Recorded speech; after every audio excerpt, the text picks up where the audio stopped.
Welcome to the Reclaim Leader podcast. I'm Jason Tucker. And I'm Jesse Skiffington. We're two pastors in the trenches who are passionate about church health for greater gospel impact. We share the ups and downs of ministry, strategies that worked for us, and some that didn't. Best practices and practical tools for church leadership. The goal, to help all of our churches flourish. Let's get started.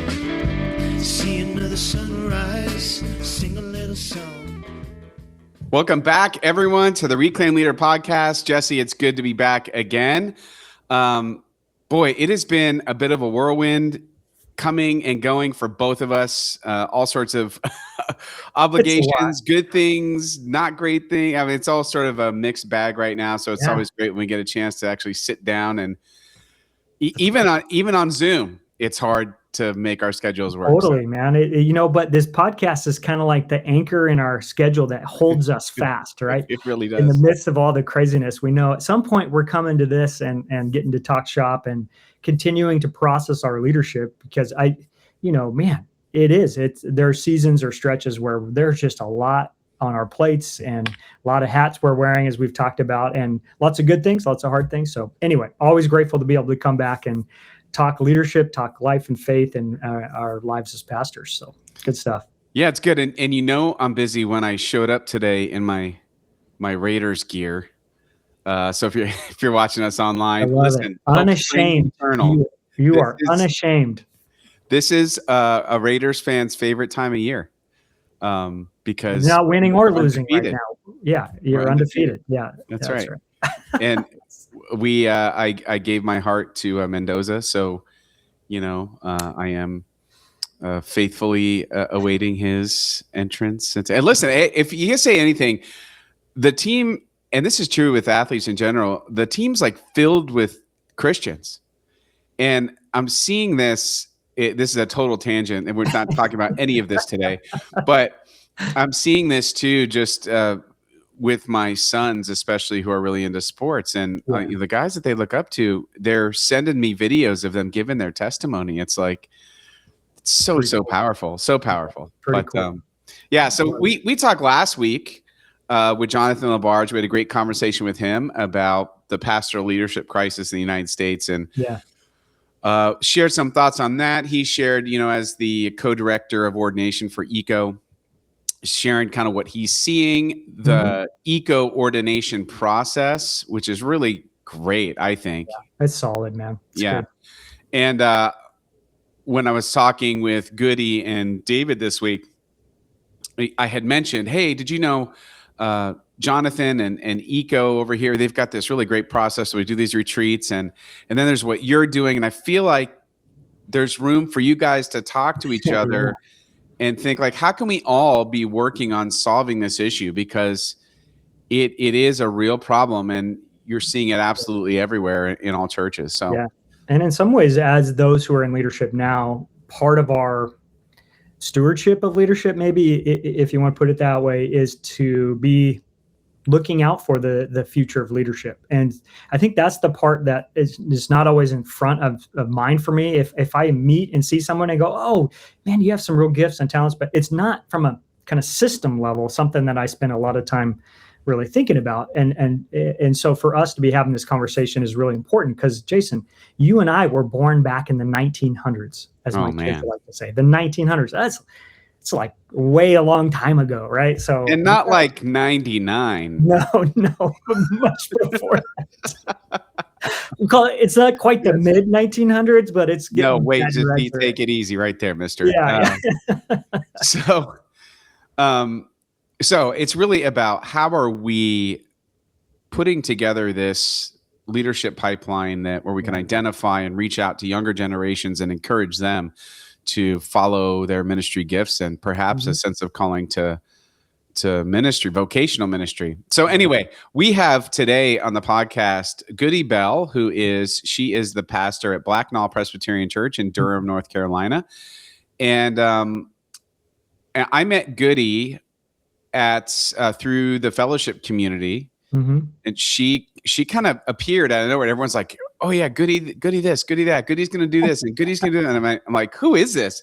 Yeah. and met her, and it all became apparent. She's a very that's cool. gifted pastor, and she seems to really have, not seems, she really has a heart for the next pastors coming up, and she has been working with them, and she's got cohorts and stuff that she's kind of started. And then also David Kling. So David's a friend of the podcast. Sure, yeah. I jokingly called him the co-host of the substitute host for this episode, since Jesse sub in couldn't be there. anytime he needs to sub in. That's a good ad right there. And David and Goodie have been working together on this leadership pipeline challenge, and really have a lot of great things going. So excited to hear from them, and pay attention to the end too, because they you can get in on it if you are so inclined, or a young person that maybe wants to jump in.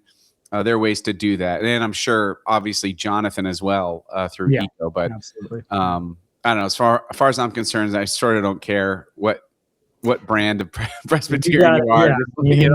We got to cultivate young leaders, right, and help cast vision for the future of leadership. So let's do it all together. Exactly right. All right. So here is my conversation with Goodie and David. Well, I am so excited to get to talk with Goodie and David. And for our audience, I mean, David, he's an occasional kind of serial podcast guest that we love to have on. And today, since Jesse couldn't be here for the interview, he's my new Jesse today. I'm just saying. So David, please tell us about the Pacific Northwest. I'm going to put in sports references, my allergies, and my boys who play baseball. I love it. And Goodie, I'm so excited that you are here and part of this, serving at Blacknall Presbyterian Church in Durham, North Carolina. We're having a little bit of a pre-conversation debate as to whether or not that was in the South. I submit that it is. Because everything south of Maryland is the South for me. So anyway. The city of Durham is a melting pot. Drive 30 minutes north to where I live on the farm, and then you're in the real South. Oh, there you go. Okay. I think they're honorary Yankees. I think we could vote on that. Okay, yeah. No comment. Okay. You have a congregation, so you have to be political. It's all right. Well, at our national gathering, fellowship national gathering, the two of you, and you also had a young adult who was there and in the process and thinking about ordination and leadership and all of these things. The live debate right now is, what do we do about this crisis that we're all seeing? We're seeing it across seminaries. We're seeing it in churches. I mean, it really doesn't take too long or hard to look and see we have a succession problem. We have a lot of vacancies, and we can just speak of the Presbyterian churches, PCUSA churches. There's tons of vacancies, not enough candidates to fill the pulpits. And this has led to what I think it's a crisis. I think it's a real problem. I'd love to hear a little bit of some of the ruminations you have had about the problem that you're seeing, and then we'll talk about what you're actually doing, which I love. You're actually doing something about the problem, which is great. But let's talk a little bit about the problem. I mean, what is it that you have been seeing and kind of led you to be involved with this? Right. I mean, like so many other people, I'm looking at my seminary that I attended and looking at the in-person class sizes going down. We feel that certainly in our congregation. But a big part of being involved with this effort for me comes from one of these young adults, Allie. She was with me at the Fellowship National Gathering, looked around the room and said, most of these people are going to be dead by the time I'm in my 15th year of ministry. I mean, that's not exactly true, but her question was like, who are my colleagues going to be? It's not enough to have a good sending church. I need to know I'm going to have good colleagues. And that was really, among other things, that conversation was a big catalyst for me. How about you, David? Yeah, I just think that's been my biggest heartache in my 10 years of ministry is, how do you find good staff and good teammates? And same problems of, hey, we have so many great churches in the PCUSA, but who's going to take over when this next generation passes the keys? As we've been talking about kind of with youth ministry, that's happening at the higher level with pulpits. So really feeling that burden. And I think Goodie and I had a conversation with some of the other younger pastors at last year's national gathering for the fellowship, and just started brainstorming some solutions to that problem. And then from there, it really kind of snowballed, and turns out this is something that everybody was interested in talking about. Mhm. Yeah, we talk about leadership pipeline. It seems like along the way there's a lot of cracks in the pipeline, or Yeah. pieces that need to get replaced. Do you feel like, and before we kind of get into your story, Goodie, Mhm. do you feel like the pipeline is broken because of calling and discernment on the candidate side, or theological education, ordination, mentoring on the other side, or is it all of the above? I would say the whole thing is fracturing. And Yeah. in some parts of the country, maybe there are pieces of the pipeline that are still intact, that there are still, and maybe our church is an example. We're right next to Duke Divinity School. We still get great interns whom we are able to send into ministry. So in some ways, we're fortunate that there's sort of a piece of the pipeline intact. But when I look around more broadly, I think pastors are not calling young people into ministry. And when they do find their way to seminary, they're going for their own personal questions. And again, no one's inviting them like, hey, consider being a pastor. And then they don't have the denomination. I've talked to several people this week who are in seminary who are saying, I want to be a pastor, but I'm not a part of a denomination. So then they're having to figure that out in seminary. So I would say it's cracked all along the way. But you feel the sort of acuteness of that more depending on where you are. Yeah. And I think too, the whole landscape has been shifting, and we need to kind of think in a fresh way about how are we going to identify and help encourage young people to become pastors. I mean, my goodness, it's like they're going to seminary. The ones that are going to seminary don't want to be in a church. Right. Our CPM, I'm on the committee, Commission for Preparation for Ministry in my presbytery. Great group of people. But we were, one of my colleagues said, well, I just don't understand. Like, how did these kids get to seminary without being under care? And and that was exemplary of, this is a whole new ballgame, folks, and our manuals are not built for it. It's different than our own understanding. And it feels like we're having to play catch up fast. Yeah. So share with us, Goodie, your story, because I think it's a really great example of, let's call it non-traditional or non-expected ways of going into or experiencing a sense of call and going into ministry. Yeah, so I'm hoping you would share your story a little bit. I'm happy to be the non-traditional call. I think that, gosh, I mean, I said I would never work in a church, full stop, to many people. I grew up had a great home church that has a history of sending many people into ministry. Love the congregation. They don't have female pastors or teaching elders. So while I loved to be in theological conversation, I just never imagined ministry was for me.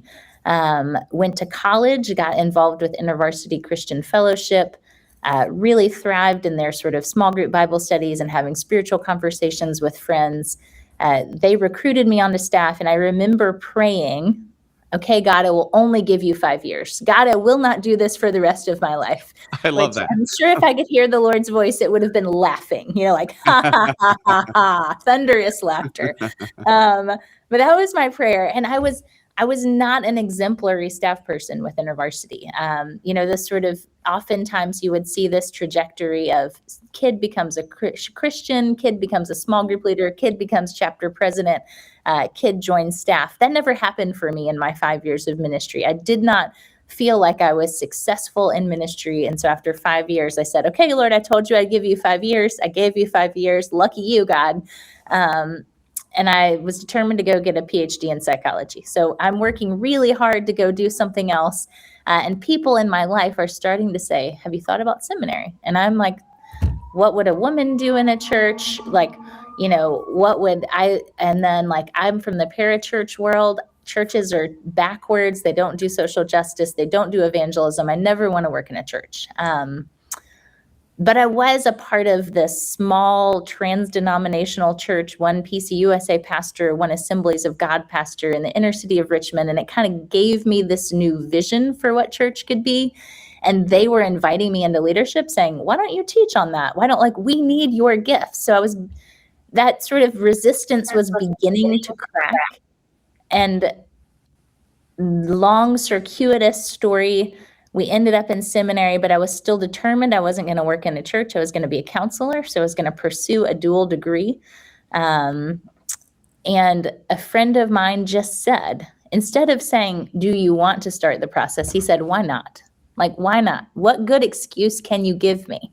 And then he sort of lowballed it and said, it's not that big of a deal. I mean, he kind of lowballed it. Gosh, and I mean, I could give you the really long version of this story, but I said, fine, I'll start the ordination paperwork, but I'm still never going to be a pastor. So graduated from seminary, ready to receive a call, was still never going to be a pastor, and took just a little temporary job on a church staff. So there I was within a church staff, and sort of it went from there. Like, I kept not being able to leave. And I'm really grateful that the pastors for whom I worked, my predecessor here at Blacknell said, why don't you just go? It's time to get ordained. And then eventually, I'd been doing this so long, people kept saying, it's time to take the next step. So for me, it was never this sense of, I'm going to be a pastor. I resisted at every step, but there were people who at every step invited me and said, no, I think the Lord is pointing you that way. I love that. And I love the reminder, because as you're telling your story, I'm also thinking about my own story. It's always people inviting you to take a step along the way. And it feels very much, and I know you're going to talk about this, but it feels very much like the answer to a lot of this is, who are the people who are inviting you to take a step? And I have to be honest with you, I feel like I'm part of the problem. and the reason is when I see young people who have ministry gifts, my first inclination is not to welcome them into a denomination, mostly because, at least in my area of the country, there has historically been a lot of infighting. And I'm like, I don't want to invite some young, starry-eyed, potential minister into that fray. However, I think the more I think about it, I think, well, ministry is a constant pushing up against all sorts of things. And perhaps that isn't the barrier I've created in my head. But I need to be better at this. Because, gosh, I don't want them just, the heart sucked out of them when they get out there. You know what I mean? Right. No, and I think the resistance you're naming is real. I think it's across the board, whatever denomination you're in. People feel the cost of ministry, and so that they sort of hesitate. And I can really understand that. It's becoming a bit of a joke that Ephesians 4 is my favorite passage. I make everything relate to Ephesians 4. So I'm going to make church leadership relate to Ephesians 4. But, it starts out talking about the unity of the body of Christ, one body, one spirit, one God and Father of all, who's over all, through all, and in all. But to each, grace has been given as Christ apportioned it. But the grace and the gifts are all gifts of leadership, like apostles, prophets, evangelists, pastors, teachers. And when I was thinking about our conversation today, I felt convicted. Like, I believe Christ is the foundation of the church. I believe he sustains the church. I don't believe that's a promise that any particular congregation or denomination will be in life everlasting. But I believe he sustains the church and that he gives gifts of leadership. And I don't want my attitude towards this to be dictated by statistics, by denominational infighting. Like, I want my orientation to the future leadership of the church to be based on God's generosity in Christ. Like, Christ is pouring out gifts of leadership on people. Who am I to be discouraged and ignore that? So I am trying to, and it takes effort, sort of live in that sense of generosity and hopefulness and just looking for what Jesus is doing. Like, he's doing this, it's here. Even if I'm discouraged and determined not to see it, woe to me if I let these other things cloud my vision. Man, that's so good. I think How that's is your good. own? Yeah, go ahead. I was going to just say, tee off both of y'all, like something I've really been thinking a lot about is I think one of the reasons we don't encourage people to go into ministry is because we know there's a lot of suffering. And just like you have great dreams and the dreams don't happen, you know, you have the best of intentions, something falls through, and then there's just stuff that's just unfair.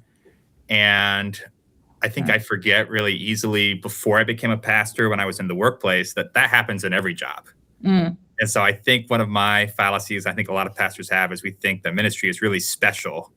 Like our suffering is special suffering. And maybe it is, but I think everybody has those kind of hangups. And so I just listening to the two of you, I'm just thinking to myself, yeah, that's so right on. Like, who are we to try to protect people from suffering if that's what God is calling them to do for Christ, and if Christ is going to sustain them in that journey? And we, I think, undersell the good things that happen in ministry too often. So I love both of y'all's points. I think that's absolutely fair. I think also it's something that I have a habit of doing anyway as a human being is I'll get anxious about potential outcomes that may never happen. That's right. You know, so how do I make sure that I am not that I'm making space for them to consider a possible step in the direction of ordained pastoral ministry? So that's really good. How has, and again, kind of before we switch to you, David, I was thinking, Goodie, how has your story, how has it informed how you're approaching this problem of young leadership? I think it has made me unafraid to ask. Like, instead of saying, would you consider, like, why not? Why not? And there's often really good reasons why not. I am not the Holy Spirit, and I cannot tell someone what the Lord is calling them to. But I think it's made me a little more bold and persistent. Yeah. How do you start those conversations? It's just, hey, I noticed something about, I mean, how do you do that? Yeah, that's, in some ways, my context may not look like everyone's context because we're next to a divinity school, and many of the people whom I'm encountering are already in divinity school. And so the question there is, well, why are you there? Like, how are you going to use your education in service of the church? I suspect for other people, it's looking at your elders, your staff, your lay people, and saying, have you ever considered this? So for me, so there's sort of a natural beginning to the conversation, but I think anytime that you see giftedness, to say, God's calling people into ministry all the time in every age and stage. Have you thought about that? Oh, yeah, that's great. Just asking the question. Yeah. I love it. David. So, yeah. Well, I was sort of curious. When did you, like, how old were you when you decided to leave the marketplace and go to seminary? Because I'm wondering if we were at a similar age, and I wonder if. Yeah, good point. I think I was 27 or 26, right around there. So I'd done the workplace for about 3 years. I'd gotten a master's in something else. And so it was more like 4 years kind of on one track towards finance and then making a shift. And for me, having grown up as a pastor's kid, I think you're a pastor's kid too, Goodie. You're not? Oh, okay. No. Jason, you're not. So it's just me? What? It's just you. Oh, no. Just you. You're the only I PK. think the terrible thing was I went in eyes wide open, knowing that it would be really hard, but just having like this really kind of unshakable, like, I got to do it. I can't do anything else. I really want to do it. But also trying to being mindful about making that choice. So I knew going in, and I didn't even tell my dad because he thought I'd broken the curse. We got so many pastors that think the curse is broken. I'm so proud you're not a pastor. And so I didn't even tell him. I went on the train. I took a day off, and I took the train to Princeton and signed up and caught him on the train back. I was like, hey, I got something I got to tell you. He's like, oh, no. No, son. He's like, all right, I'm behind you 110%. But so I think sometimes too much information can be a dangerous thing. But I'm really convicted again, Goodie, what you're saying, which is basically, hey, don't be shy about asking. Because I think so many people's call stories involve multiple people asking and you saying no to the call. Yeah. And so it's like, why do I feel like I got to be like the one shot, wonder Like Right. every person I asked said, yes, maybe my calling is just to be the third or the fourth of 7 asks. And on the 7th knock on the door, somebody's going to respond. So, I mean, that's very freeing, Goodie, to hear you say that. But I can easily imagine myself if I were on the other side of our stories, if I'm the older person talking to one of us, I can easily imagine myself talking out of it saying, he's got a master's degree, he's educated, he invested all this money in getting this education, like she's applied to all these programs, like why would she change her mind? It's easy to talk yourself out of it, especially when you see people have made a big investment and going a different direction and you're asking them to do something that might be costly. But I'm glad. I do think that does tie into kind of what you and I have been talking about over the last year, Goodie, which is really the pipeline is so broken. The costs are so large in terms of time and money. We have to get out of the idea that one person, one called individual can do this by themselves, or one church, even a big church can't do it by themselves anymore. Like if we all work together, then we can share those costs of time and money and in some ways suffering together. But by ourselves, it's becoming less and less likely that we can do it on our own, at least at the scale of the problem.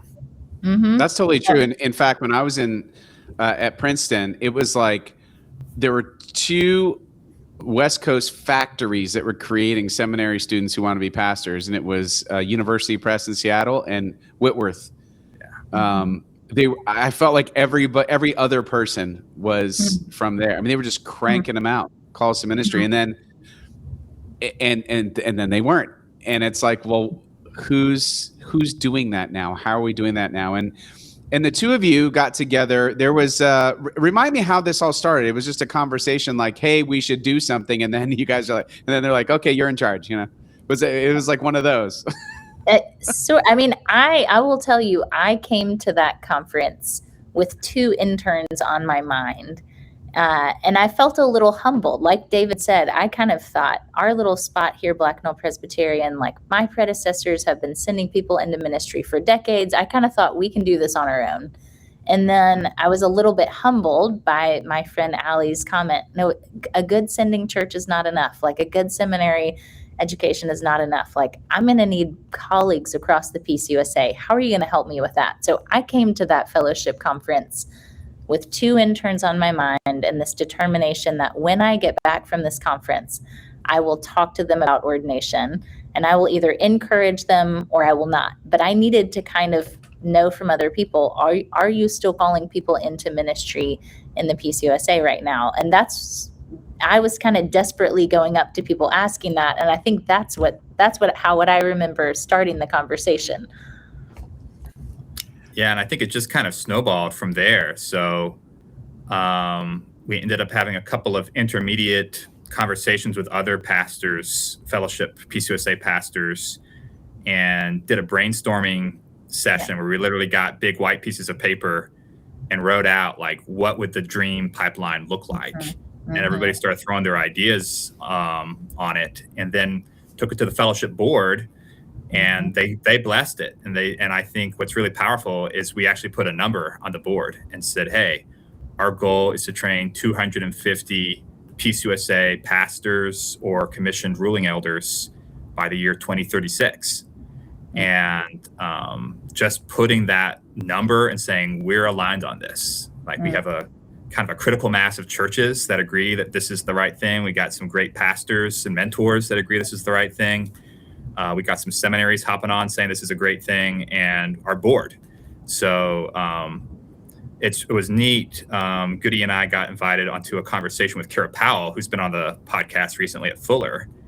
And as it turns out, this is the other wild thing. This is the puzzle piece that just fell into place for me.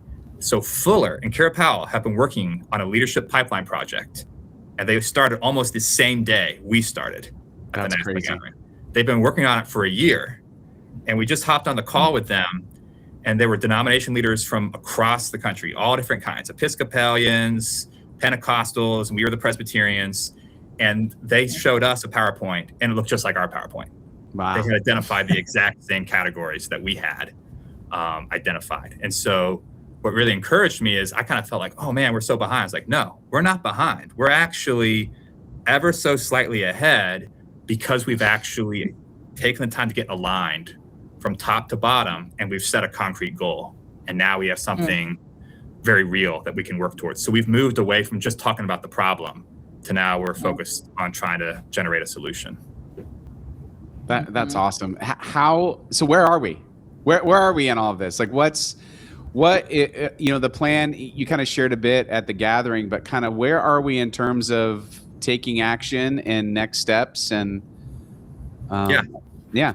So I can kind of, just for the sake of listeners, walk through what our plan is and offer like a little kind of hopeful tidbits about progress that's been made so far. But we're kind of looking at 5 buckets.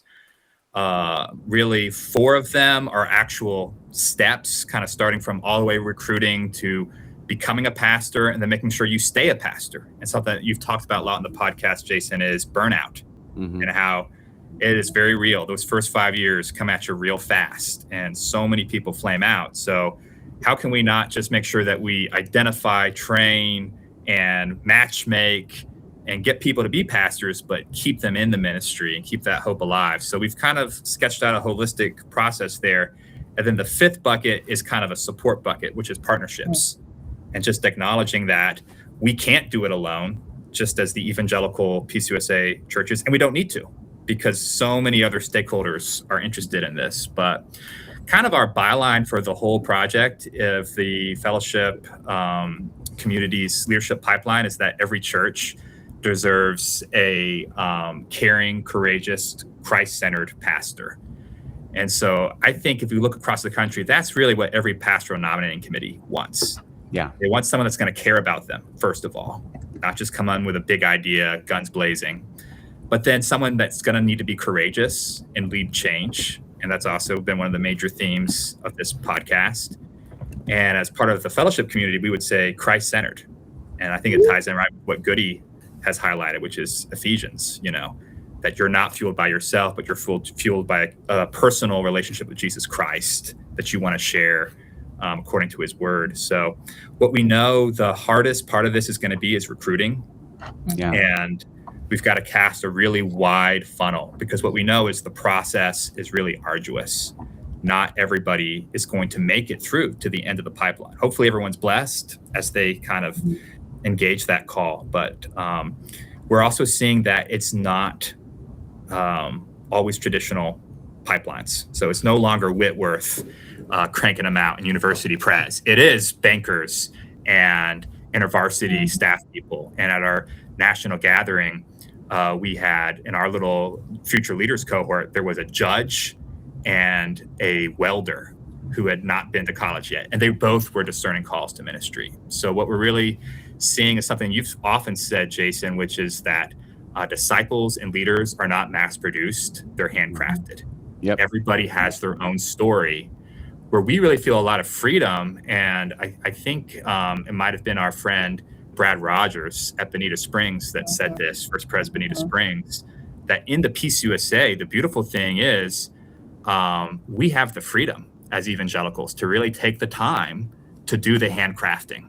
Yeah. We're not trying to manage a whole denomination. We're just managing a network within the denomination. So that really frees up time. One of the powerful things that I learned from Kara Powell, as she talked about her leadership pipeline, they talked about their recruiting bucket. They're starting it earlier than we had first envisioned. They're saying, hey, recruiting future pastors starts in Vacation Bible School with 12-year-olds being a leader.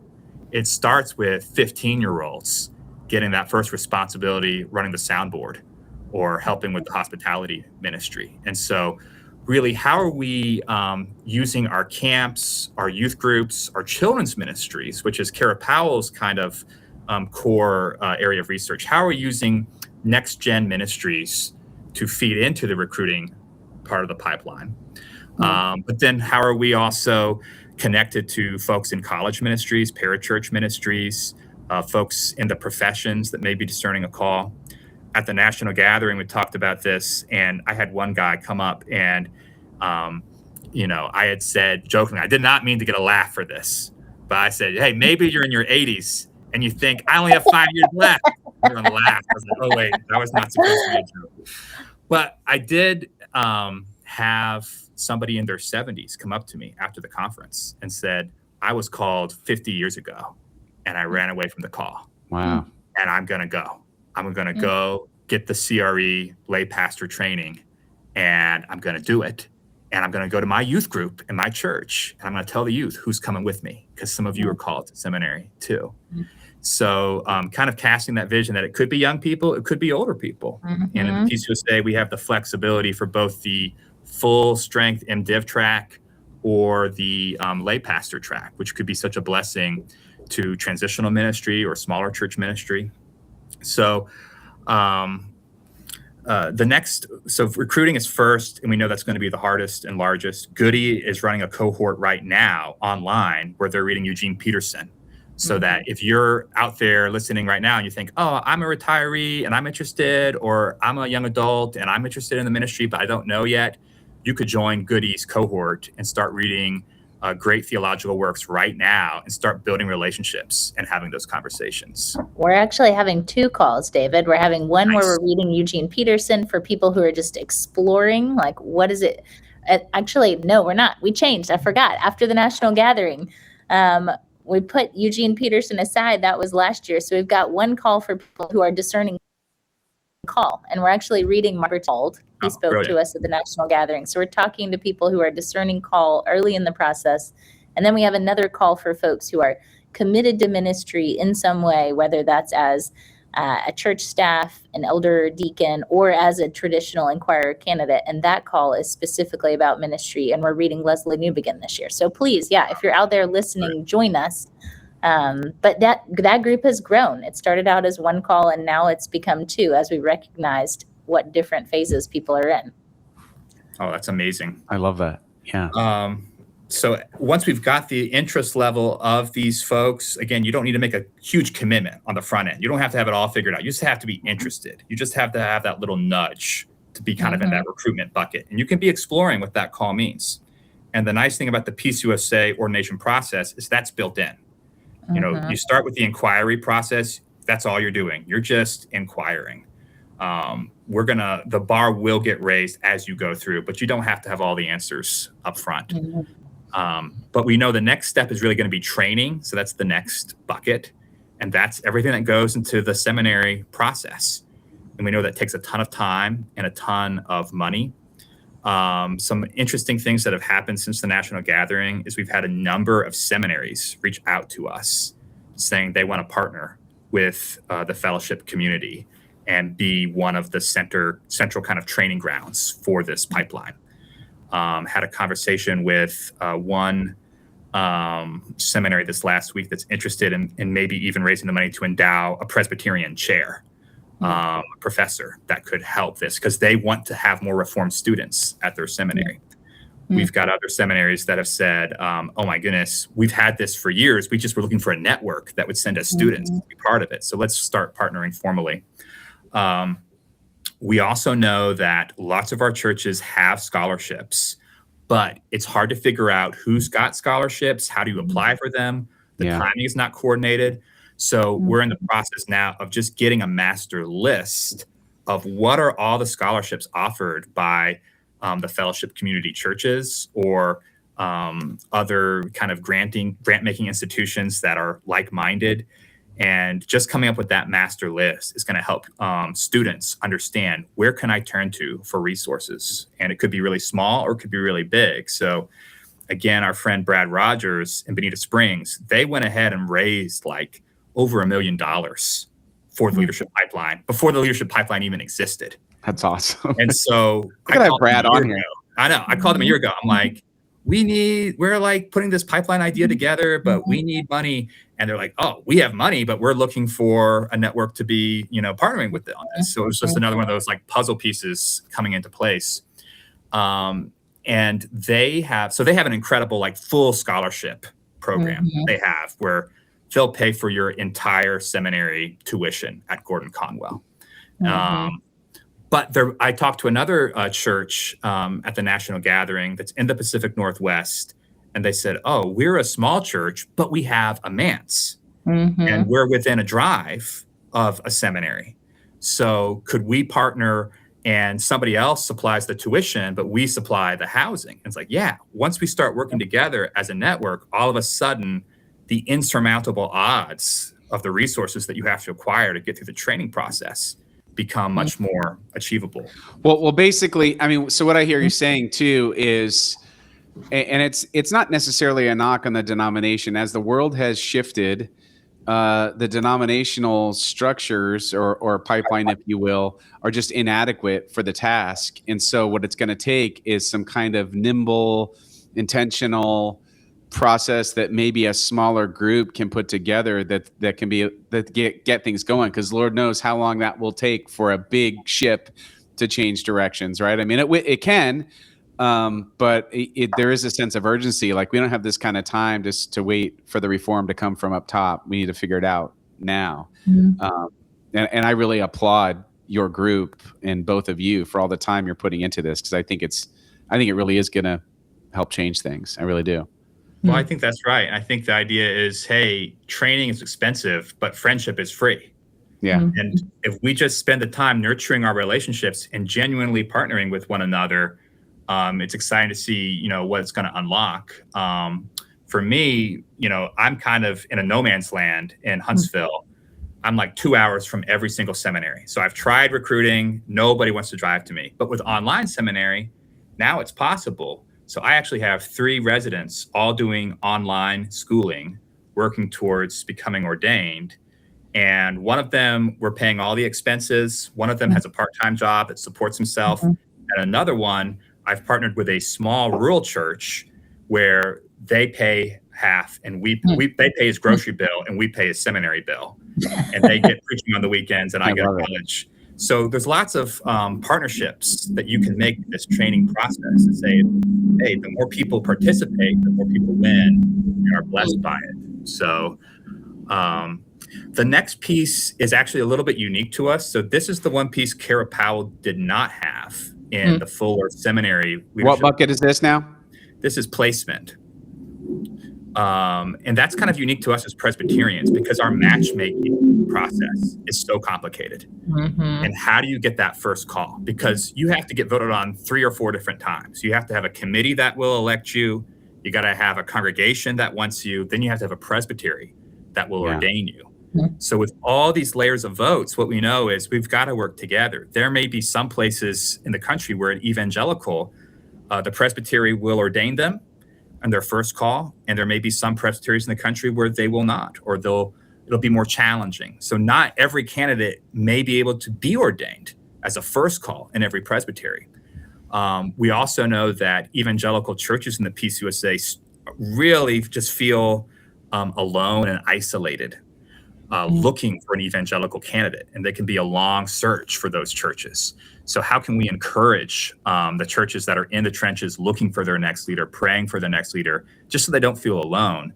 So one of the things we're doing now, our friend Daryl is working to recruit kind of lookouts in each of the regions of the fellowship community who can be resources for best practices and prayer, and some matchmaking for evangelical churches in the PCUSA, just so you don't feel alone. Even if the search is long, you can know that there's people supporting you, and we can be sharing the good news that, hey, good candidates are on the way.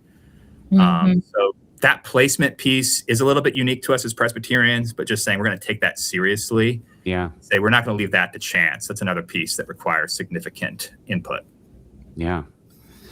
This is so kind of I'm keeping an eye on our time here.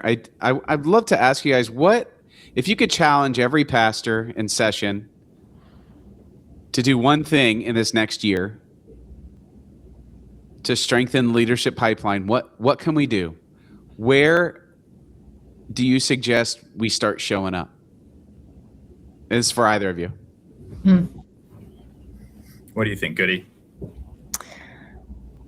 I think I would encourage pastors or elders or sessions to look around the room, like look at the gifts of leadership that are there on, just as ruling elders or just on your staff, and then say, do I think the Lord is giving pastors to his church too? I do. And then just have have one conversation, like invite somebody who could be anywhere from the ages of, 10 to 80.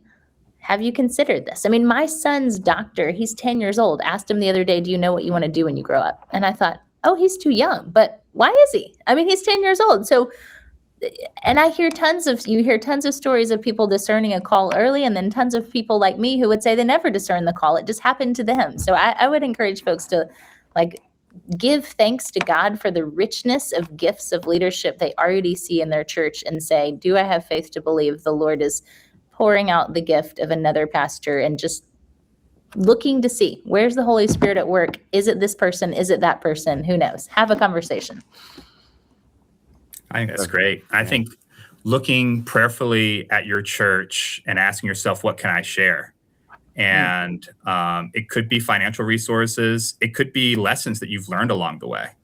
And that's kind of the last stage that we're thinking through, is once you're placed, how do you launch successfully? And I think every pastor has a lesson or encouragement to share with the next generation of leaders. And so thinking about both what can you share in terms of resources, but what can you share in terms of wisdom as well, and opening yourself to those kind of mentoring relationships. Yeah. How, as you are, what's like your biggest encouragement right now as you're working on this thing? I think it's going to work. Every person I talk to is excited about it. And it just feels like, we've talked on this podcast before about so much bad news. Mm-hmm. This is good news. Mm-hmm. And I think every person I talk to, there's a sense of hope. And I think the technology, it's almost the first moment in history where so many people spread across such a large area can have conversations like this anytime we want to, can partner in creative ways. So I think it's a holy moment where in some ways it's never been harder to train leaders, but at the same time, it's never been easier to build a creative, effective network to partner together. And that's what's exciting. Yeah. I mean, I'm feeling a little convicted from our conversation, like, oh, there's a couple people I haven't talked to that I need to talk to. There are actually, once you start thinking this way and sort of, and not just being discouraged, but sort of like expecting the Lord to be abundant and kind of being curious, you start to wonder about a lot of people. So I'm encouraged just thinking about the couple of names that have come to mind today. Like, why haven't I had a conversation with them? Well, I mean, and I just want to thank the both of you for your work. And Goodie, you need to know you're doing a great job. And I know firsthand because the parents of one of the young people that you've been working with come to my church and they sing your praises. They think you've done a phenomenal job. And I had the chance to talk with their daughter too a little bit. And she says the same. So I just want to encourage the both of you. And to thank you for the work that you're doing. But let's say, a pastor may want to reach out, maybe has some questions. What's the best way to reach out to both of you?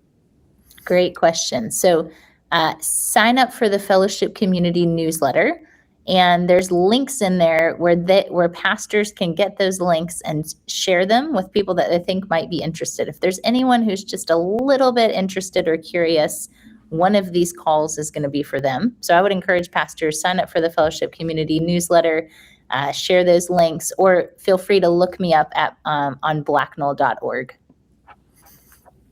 And people can reach me at my email, david.kling, Kling, at covhsv.org.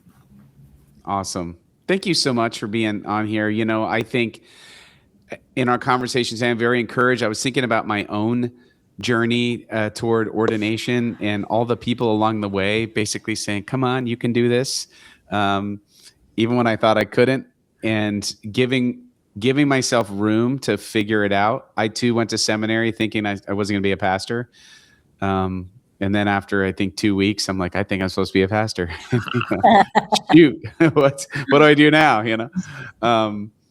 But hopefully that we can make room for other people's stories, and we could be really intentional about it. So thank you so much for being on the podcast. And Jesse missed out on this one, man. I tell you. We miss Jesse. We want to see him. All right. Take care, you guys. Thanks, Jason. Thanks for inviting us, Jason. Well, Jason, I'm really glad you got to have that conversation with Goodie and with David, and thanks for letting me do what I needed to get done that day. And I appreciate you guys taking that conversation on. And we're thinking about the future of leadership and having folks like Goodie and David and Jonathan and many, many others, I'm sure, wrestling with where do we go from here? What do we do? And how do we address what is a real growing crisis or problem for us in the future of leadership? So thinking about this conversation particularly, what are you taking away from your time with Goodie and David?